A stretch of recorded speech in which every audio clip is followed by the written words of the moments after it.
नमस्कार, आपका स्वागत है हमारे टॉक शो रूबरू में।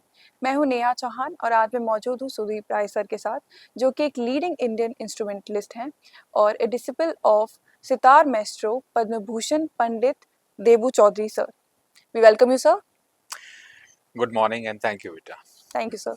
तो मेरा आपसे पहला सवाल ये रहेगा सर कि 12 साल की उम्र से आपने सितार जो सीखना शुरू किया, तो आपको लगा था कि ये जो जर्नी है वो इतनी लंबी और खास रहेगी? देखो 12 साल का जो बच्चा होता है ना वो एक एक इंस्ट्रूमेंट की तरफ आकर्षित हुआ मैं। जी। और उस समय मेरा ये था कि भाई इसको मुझे सीखना है और अच्छे से सीखना है। ठीक है। तो एक सागर शहर है मध्य प्रदेश में, तो जी। वहाँ से मैं बिलोंग करता हूँ। तो टीवी पे एक प्रोग्राम आ रहा था, उस समय मैंने गुरुजी को अपने दूरदर्शन पे बजाते हुए देखा। तो वहाँ से मुझे लगा कि सितार सीखना है तो इन्हीं से ही सीखना है। तो ये मैंने रिक्वेस्ट अपने पेरेंट्स से की कि पापा इनसे सीखना है।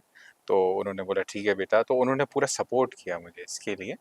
तो इस तरीके से गुरुजी के साथ पद्म भूषण पंडित देबू चौधरी जो मेरे गुरु हैं, जी। उनके साथ मेरी एक जर्नी शुरू हुई जो आज तक चल रही है। तो जैसे आपने अभी गुरुजी की बात करी, तो आपका जो गुरुजी के साथ जो रिश्ता था वो कैसा था और उन्होंने सबसे अहम चीज़ आपको क्या सिखाई? देखिए म्यूज़िक में गुरु का रोल बहुत अहम है। इनफैक्ट म्यूज़िक ही नहीं, एकेडमिक्स में या आपके करियर में, चाहे मैनेजमेंट स्टडीज़ बिल्कुल। करें, चाहे कंप्यूटर पढ़ें, तो सिमिलरली लेकिन म्यूज़िक में एक रिलेशन एकदम अलग हो जाता है। एक अच्छे गुरु का सानिध्य मिलना अ, अपने आप में मेरे लिए बहुत खुशनसीबी रही। गुरुजी ने अ, ना सिर्फ अपने डिसाइपल या शागिर्द की तरह, अपने बच्चे की तरह हमें ग्रो किया।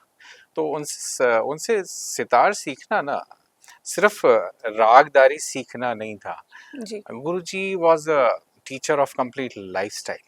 ही taught us how to go ahead in life. So that was something different about my Guruji कि दिन के जो है आपको कैसा इंसान बनना है वो भी उन्होंने सिखाया, कैसे संगीतज्ञ बनना है वो भी सिखाया उन्होंने, और करियर में कैसे आगे बढ़ना है। So it was such a blessing to have such a wonderful guru with who not only taught us sitar, he also taught us the entire lifestyle. आपके जो अगर हम बात करें गीत और क्लैरिटी में जो क्लैरिटी होती है वो बहुत ज़्यादा ख़ास होती है, तो आप कोई रोज़ ऐसा कोई वो करते हैं लाप या कुछ? देखिए मैं सितार बजाता हूँ जी। और गुरुजी ने शुरू से जो एक जो हमारे को प्रैक्टिस के लिए जो हुँ। एक्सरसाइजेस देते थे, तो उसमें उन्होंने बोला हमेशा साफ होना चाहिए, हुँ। क्लैरिटी होना चाहिए, है ना? जैसे हम कुछ बोलते हैं, बिल्कुल। तो अगर मैं कुछ बोल रहा हूँ तो उसमें सफाई होनी चाहिए, अगर मैं हिंदी में बोल रहा हूँ तो आपको समझ में आना चाहिए। तो एक बहुत इंडियन क्लासिकल म्यूजिक को लेके एक ऑरा बना हुआ था कि ऑडियंस को समझ में नहीं आता जो हुँ। बजाते हैं, हम जो राग बजाते हैं। तो गुरुजी ने बोला हमेशा जो राग हम जो बजा रहे हैं या बजाने जा रहे हैं, तो उसकी एक क्लियर इमेज सामने आनी चाहिए। तो शाम को हम राग यमन बजा रहे हैं, तो यमन के वो पहले 5-7 सेकंड में ही वो स्वर लग जाने चाहिए कि यमन खुद सामने आ जाए। हमें इसको ऐसे नहीं रखना चाहिए कि हम बजा रहे हैं और पता चला कि 15 मिनट तक कि भाई क्या बजाया हमने। हम बागेश्वरी बजा रहे हैं, तो उसमें क्लैरिटी होनी चाहिए। पहले ही 5-7 सुरों में बागेश्वरी सामने आ जाना चाहिए। तो ये तालीम गुरुजी ने दी। इसके अलावा जो हम जो फ़ास्ट जब बजाते हैं, हम जो लयकारी करते हैं, I mean when we improvise with taans and all, तो it has to be clear, उसमें सफाई होनी चाहिए। तो ये सारे एक्सरसाइजेस गुरुजी ने दिए जिसको हम अलंकार बोलते हैं। तो हमारा जो सैनिया घराना है, जी। उसकी एक खासियत है कि क्लैरिटी होनी चाहिए। तो ये एक जो है मैंने अपने जो गुरुजी की दी हुई चीज़ पकड़ के रखी। तो जैसे कि आपको क्या लगता है कि सा जो सितार बजाना जो होता है वो एक तरीके की आध्यात्मिक साधना भी बन जाती है? Neha I will tell you one thing, चाहे अगर हम संगीत में एक स्वर की तरफ बढ़ रहे हैं, हम सिर्फ सा लगा रहे हैं, तो itself it can take you to that meditation you know state. अगर हम सुबह उठ के सा लगा रहे हैं और पूरा ध्यान से, और सितार बहुत अच्छे से ट्यून है, तो itself इसके साथ कुछ अलग आध्यात्मिक ज़रूरत नहीं है। स्वर लगाना, जैसे कहते हैं स्वर ही ईश्वर है, हुँ। तो स्वर ईश्वर तब है जब आप ईमानदारी से लगाएँ। जी। तो अगर हम इंडियन क्लासिकल की बात करें, तो आपको लगता है कि आजकल की जो जनरेशन है, जो हमारी यूथ है, वो उनका जो एक कहते हैं ना कि पसंद जो होने लगी है, वो बढ़ने लगी है इसकी तरफ, इंडियन क्लासिकल की तरफ? हाँ, हाँ, बिल्कुल। क्या हुआ है कि एक बीच का एक दौर था, मैं हम्म। अगर आज से 15 से 20 साल पहले जाऊँ तो एक फ्यूज़न का ओके। कन्फ्यूज़न का और फ्यूज़न का दौर चला हुआ था, okay? Hmm. So that fusion and confusion has somehow you know disappeared, या मैं कहूँ कि दैट वापस से हमारे क्लासिकल म्यूज़िक ने हम्म। एक थोड़ा-सा कमबैक किया है। जी। तो अब हम वो कन्फ्यूजन के दौर से निकले हैं, अब वापस से जो स्टूडेंट हैं they want to learn ragas, hmm. है ना? वो जानना चाहते हैं भैरव क्या है, भैरवी क्या है, सर शुद्ध सारंग क्या है, सर दोपहर में कौन सा राग बजाया जाता है, सर रात में जो दरबारी बजाया जाता है वो कैसे बजाया जाता है। अब क्या है, एक बात ज़रूर है कि हम अगर ध्यान दें तो हमारे जो बॉलीवुड के बहुत सारे सॉन्ग्स हैं, हम्म। हमें उनका थोड़ा सपोर्ट लेना चाहिए। All good songs are composed in some or other ragas because उन संगीतकारों ने बहुत मेहनत की। बिल्कुल। तो थोड़ा सा गानों का सपोर्ट लेके हमें वापस राग पे आना पड़ता है, तो बच्चों को समझाने का एक बहुत अच्छा माध्यम भी बनता है। और होता क्या है, यंग जनरेशन इजीली कनेक्ट करती है। हम अगर उसी पर्टिकुलर राग का उनको कोई गाना बता दें तो कनेक्ट करते हैं, अच्छा this is that raga, hmm. तो it is easy to connect with them and that. आपकी जो किताब है जहान सितार, उसमें ऐसे कौन-कौन से जो कोट्स हैं जो आपने अपने पर्सनल एक्सपीरियंस से बताए हैं? जहान सितार मैंने ऑलमोस्ट 20 साल हो गए, हुँ। 2005 में मैंने लिखी थी ये किताब। और ये जहान सितार इसका नाम भी इसलिए आया क्योंकि when I wrote this book, जी। इसको इतनी तल्लीनता से, इतनी डेप्थ में जाके लिखा कि ऐसा लगा कि इसमें सितार की सारी दुनिया समाई हुई है। तो वहाँ से इसका नाम आया जहान सितार। और इसमें सितार के जो मुख्य घराने हैं, उन घरानों की सारी बंदिशों को लिया है जहान सितार में। तो ये चीज़ इसको रिच बनाती है। जैसे आपने घराने की बात करी, तो जो सीनियर घराने के बारे में बात बताया था, हुँ। तो ये जो घराना होता है, इसमें कौन-कौन से चीज़ें आती हैं? देखिए हमारा सेनिया घराना है, हुँ। घराना परंपरा अपने आप में एक स्पेशलाइज़ टेक्निक्स और बाज के इर्द-गिर्द घूमती है। हुँ। जैसे हमारा जो घराना है, उसमें रागदारी एक अलग तरीके की होगी, उसमें बजाने की शैली या बजाने का तरीका एक अलग तरीके का होगा। इसके अलावा भी और घराने हैं। अच्छा, सेनिया घराने में हमें एक राग के साथ कैसे बिहेव करना है, उसको हमें कैसे बजाना है, ये होता है। सिमिलरली गुरुजी जो है वो 17 फ्रेट्स के सितार पे बजाते थे। 17 फ्रेट्स मीन्स 17 पर्दे होते थे। अमूमन सितार में 20 और 21, 19, 20, 21 पर्दे होते हैं जो वो पीतल वाले लगे होते हैं ना, हुँ। जो शाइन करते हैं। तो हमारे जो है सेनिया घराने में गुरुजी ने 17 पर्दों का, that is the oldest tradition of playing sitar. Okay. आपको जान के हैरानी होगी नेहा कि जो हमने क्या किया, अपनी ईज़ के साथ धीरे-धीरे फ्रेट्स उसमें बढ़ाए। हुँ। तो उसमें ईज़ तो मिली, लेकिन जो ओरिजिनल जो बजाने की शैली थी, जी। वो कहीं न कहीं उसमें कॉम्प्रोमाइज़ हो रहा। तो वो ओके। कॉम्प्रोमाइज़ गुरुजी ने कभी नहीं किया। So he maintained that playing sitar with 17 frets. So till date, I play sitar with 17 frets, which does not have komal gandhar and हुँ। कोमल निषाद। तो जब दो उसमें पर्दे नहीं रहेंगे, तो अपने आप ही रागों के साथ ट्रीटमेंट थोड़ा सा चेंज हो जाता है। क्यों? हमें उन पर्दों की जगह उसमें मॉड्यूलेशन करना पड़ेगा, हमें हुँ। मीन खींच के लेना पड़ेगा। तो ये हमारे घराने में एक डिफरेंशिएट होता है, हर राग के साथ ट्रीटमेंट अलग होता है। और बंदिशों को एक गाने के तरीके से सिखाया जाता है। जी। अगर हम विदेशों की बात करें, तो वहाँ पे जो इंडियन क्लासिकल म्यूज़िक है, उसको कैसे रिस्पॉन्स मिलता है? उसको लोग कैसे समझते हैं? ऑडियंस बहुत कॉन्सर्ट अटेंड करने से पहले बहुत कुछ उसके बारे में पढ़ के आती है जी। कि हम कहाँ जा रहे हैं, कौन से और ऑडियंस को बड़ा डेप्थ में नॉलेज होता है। So when we perform raga, there is a pin drop silence and they exactly know where to clap. Suppose अगर हम इम्प्रोवाइजेशन आलाप कर रहे हैं तो हुँ। बड़ी तल्लीनता से दे गो इन मेडिटेशन, ओके। और मैं कह सकता हूँ कि ऑडियंस बहुत एजुकेटेड है क्लासिकल म्यूजिक। जब आप अगर हम बात करें इंडियन हैबिटेट सेंटर पे जैसे स्टेज पे परफॉर्म करते हैं तो आपकी जो क्या रहता है पर्सनैलिटी, किस टाइम पे कैसा एनर्जी रहती है उस टाइम पे? देखिए, चाहे आईआईसी हो, हैबिटेट हो या किसी और सम्मेलन में हम्म। बजाना हो, चाहे हांगकांग हर्बन फेस्टिवल में हम्म। बजाना हो, ऑल डिपेंड्स ऑडियंस कैसे रेसिप्रोकेट कर रही है आपको। तो अच्छे वेन्यूज पे ऑडियंस अच्छी होती है। तो होता ये है कि जब हम किसी राग को क्रिएट करते हैं, हम बैठे, तो ऑडियंस अगर अच्छा रिस्पांस देगी तो धीरे धीरे कॉन्सर्ट वैसे ही डेवलप होता है। तो एक्चुअली जो है ये कॉन्सर्ट है वो ऑडियंस का है। हम तो एक राग को बीच में लाते हैं उसमें, और धीरे धीरे राग साकार होता है, फिर हम भी इंजॉय करते हैं, ऑडियंस भी इंजॉय करती है। और जब आपको पुरस्कार या कोई सम्मान मिलता है तो वो आपके जो म्यूजिक है उस पे, आपके जो भी है उस पे कैसे काम करता है? देखिए, पुरस्कार definitely it is an appreciation hmm. For someone's work in any respective right. Field. But at the same time I feel कि पुरस्कार को लेके बहुत उसकी बात को बहुत ज़्यादा दिन तक अपने साथ नहीं रखना चाहिए। ठीक है, पुरस्कार मिला, that is an hmm. Appreciation, but आगे बढ़ने का वक्त है। आपको नया करते रहना चाहिए और नया सीखते रहना चाहिए। तो मैं आपको बताऊं, पद्म भूषण गुरुजी जी। मेरे थे। Padma Bhushan is the second highest civilian award in our country, hmm. But he considered himself a student of music entire life. समझे आप इस बात? जी। उन्होंने जिंदगी भर अपने आप को स्टूडेंट समझा। वो कहते थे मैं अभी जो है कि अभी सीख रहा हूँ संगीत।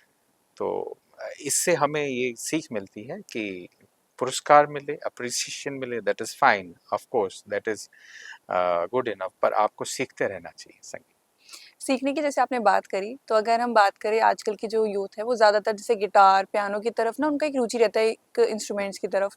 अगर हम वहीं इंडियन क्लासिकल इंस्ट्रूमेंट्स की बात करें, तो आपको लगता है कि अगर वो बच्चे सीखेंगे तो उन्हें कुछ एक नया एक्सपीरियंस मिलेगा, उन्हें पता चलेगा हमारे कल्चर्स के बारे में, डाइवर्सिटीज़ के बारे में?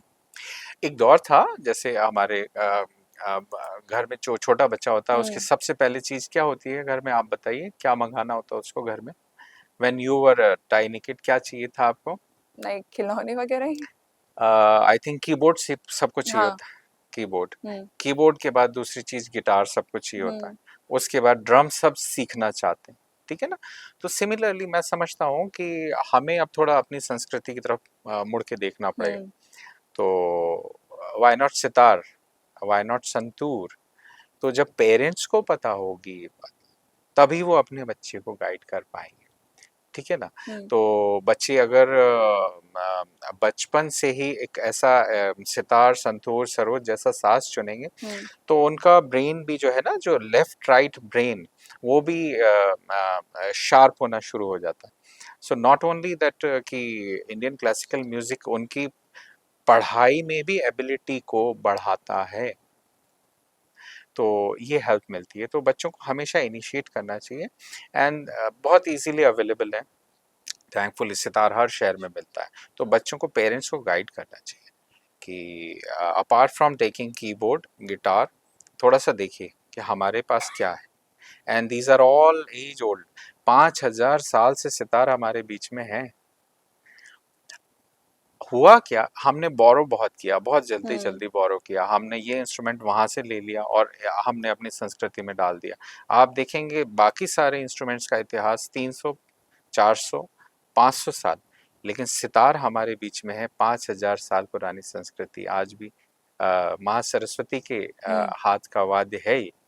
तो देखिए जो कितने समय से जो चला आ रहा है हमारे कल्चर में, तो उसकी तरफ थोड़ा सा पेरेंट्स को भी देखना चाहिए कि बच्चों को क्या सिखाना है। जी सर, बहुत खूबसूरती तरीके से आपने इस चीज़ के बारे में बताया। और अगर हम बात करें कि आने वाले 5-10 साल बाद हमारा जो भारतीय शास्त्रीय संगीत है, उसकी जो एक फ्यूचर है वो कैसा रहेगा? आपको क्या लगता है और आपका उसमें क्या एक योगदान रहेगा?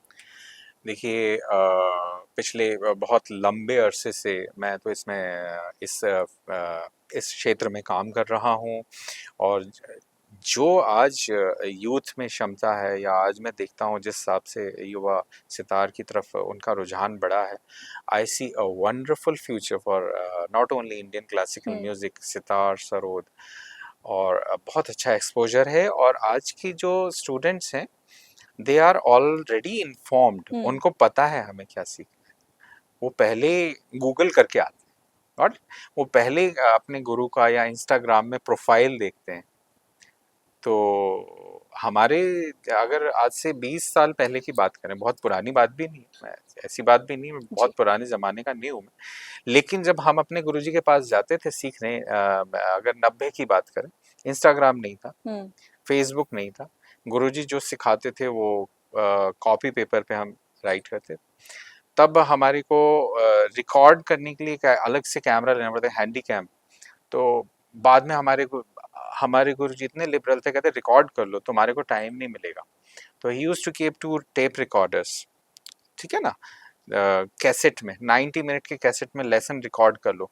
मेरे ख्याल में इतना लिबरल कोई नहीं रहा होगा हम्म। शास्त्रीय संगीत में, क्योंकि उससे पहले एक दौर चल रहा था कि मैं जो सिखा रहा हूँ वो आप लिखो नहीं, आप सीखो। ये ये भी एक दौर था, आपको पता है इस बारे में? नहीं सर। नहीं पता, ये भी एक दौर था कि मैं जो सिखा रहा हूँ आप लिखो मत उसको, और रिकॉर्ड तो कर ही नहीं सकते। तो हमारे गुरु जी हैं, उन्होंने बोला नहीं बेटा रिकॉर्ड करो इसको हम्म। और इसको सुना करो। So he started recording 90 minutes cassette, and thankfully I have his several video recordings जहाँ वो हमें बागेश्वरी सिखा रहे हैं, शुद्ध सारंग सिखा रहे हैं, और उसको भी मुझे सामने लाना है क्योंकि उनकी टीचिंग्स जो उनके बाद भी हमारे साथ है ना, तो ये फ़ायदा मिला है। तो इस तरह से हमने सीखना शुरू किया।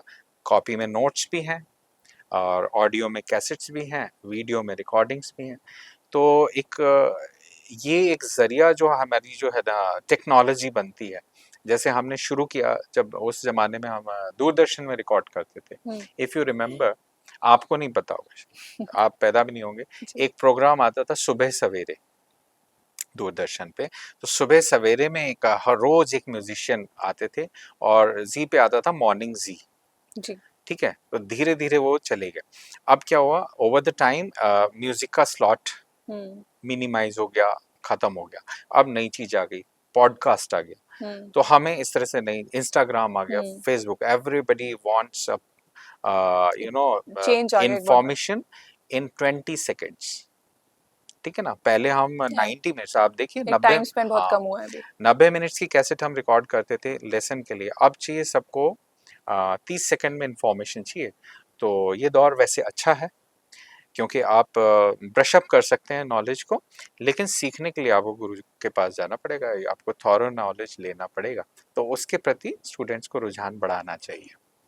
तो सर क्या आपको लगता है कि कुछ ऐसे मंच पे परफॉर्म करना खुद में एक अनुभव होता है? हर बार एक नया अनुभव होता है मंच पे परफॉर्म करना। और each time when I perform a राग comes in auditorium in a different shape। हम्म। हर बार एक नया राग होता है, एक नई ऑडियंस होती है, तो ये एक अलग ही अनुभव होता है। एट द सेम टाइम हमारे इंडियन क्लासिकल म्यूजिक में मैं आपको बताऊं कि जैसे हम बोल रहे हैं हमारे पास कोई स्क्रिप्ट नहीं है। हम्म। तो वेस्टर्न में एक सामने, मैं कंपैरिजन नहीं करूंगा, हम्म। सबकी अपनी पद्धति है। हम्म। तो वेस्टर्न में सामने क्या होता है, एक स्क्रिप्ट होती है, हम्म। तो स्क्रिप्ट को पढ़ के म्यूजिशियन बजाते हैं। लेकिन इंडियन क्लासिकल म्यूजिक में there is no written script. So when you go for a concert, hmm. you go with an empty mind, okay? And that concert is for 1.5 hours. Suppose you start building a rag, which starts with alap, goes to slow tempo composition, goes to fast, then higher crescendo jhala, और इसके बाद वापस से slow alap. So this is how I mean it begins with slow to faster, then again coming back to slow. तो ऐसे एक राग built up होता है। तो every time it is a different experience. Okay sir, अगर हम बात करें म्यूजिक इंडियन क्लासिकल म्यूजिक के बारे में, तो ये एक काइंड ऑफ लाइक मेडिटेशन भी होती है हमारे सोल के लिए। बिल्कुल, right from striking the first note hmm. In the auditorium, मैं कहता हूँ जब हम ट्यून कर रहे होते हैं ना, वहीं से मेडिटेशन, मेडिटेटिव स्टेट शुरू हो जाती है। क्योंकि देखिए एक तो हमारे पास स्क्रिप्ट नहीं है, hmm. So whatever we have is मेरे पास साज है और मैं हूँ। तो हमें उसके अंदर जाना पड़ेगा उस साज को हमारे साथ बिल्कुल। एकाकार होना पड़ेगा। इस तरह से एक राग बनता है। ओके सर, तो आखिरी में कोई ऐसा मैसेज हमारे व्यूवर्स को आप देना चाहें, या फिर जो ऐसे हमारे जो यंग बच्चे जो सीखना चाहते हैं, इंडियन क्लासिकल म्यूज़िक के बारे में जानना चाहते हैं उसके बारे में, और आप लोगों को आप अवेयर करना चाहेंगे इसके बारे में? मैसेज बड़ा मैं एक बहुत इम्पोर्टेंट मैसेज देना चाहता हूँ। जी। गूगल करिए इंडियन क्लासिकल म्यूजिक के बारे में। इंस्टाग्राम पे आप जा रहे हैं, मुझे पता है यूथ और teens are spending whole lot time of their life on true. Instagram. एक बार दोपहर में, एक बार रात में सोने से पहले गूगल कीजिए क्लासिकल, इंडियन हुँ, क्लासिकल म्यूजिक सितार। इंस्टाग्राम पे सर्च करिए। अब इंस्टाग्राम को पता है, वो एक रिदम बना देगा। मॉर्निंग में उठते ही आपको एक ऐसी पोज दिखाएगा। However it's not hmm, suggested, मैं चाहता नहीं हूँ कि आप लोग लेट नाइट इंस्टाग्राम या जी, मोबाइल की तरफ जाएं। लेकिन अगर हम जा भी रहे हैं तो एक छोटा सा ये आप अपने ऊपर कृपा करिए हुँ, कि इंस्टाग्राम पे एक सर्च करिए इंडियन क्लासिकल म्यूजिक। हुँ, तो एक एल्गोरिदम बनेगी, आपको नेक्स्ट टाइम वो एक अच्छी चीज दिखाएगा। उसके बाद आपको धीरे धीरे अपनी संस्कृति की तरफ जुड़ेगा। फिर म्यूजिक से रिलेटेड भी चीजें आएंगी, उसमें लिटरेचर भी आएगा। तो मेरा एक मैसेज यही है कि अगर आप गूगल सर्च करते हैं तो इंडियन क्लासिकल म्यूजिक भी सर्च करो, इंडियन इंस्ट्रूमेंट सर्च करो, इंडियन क्लासिकल सॉन्ग सर्च करो। That will not only enrich your mind and soul, it will change your entire lifestyle. बहुत-बहुत शुक्रिया सर आज हमारे साथ जुड़ने के लिए, और इतनी सारी इंडियन क्लासिकल म्यूज़िक के बारे में चीज़ें बताने के लिए बहुत-बहुत शुक्रिया। Thank you so much, Neha. Welcome sir. We will be back with another episode. Keep watching our talk show रूबरू।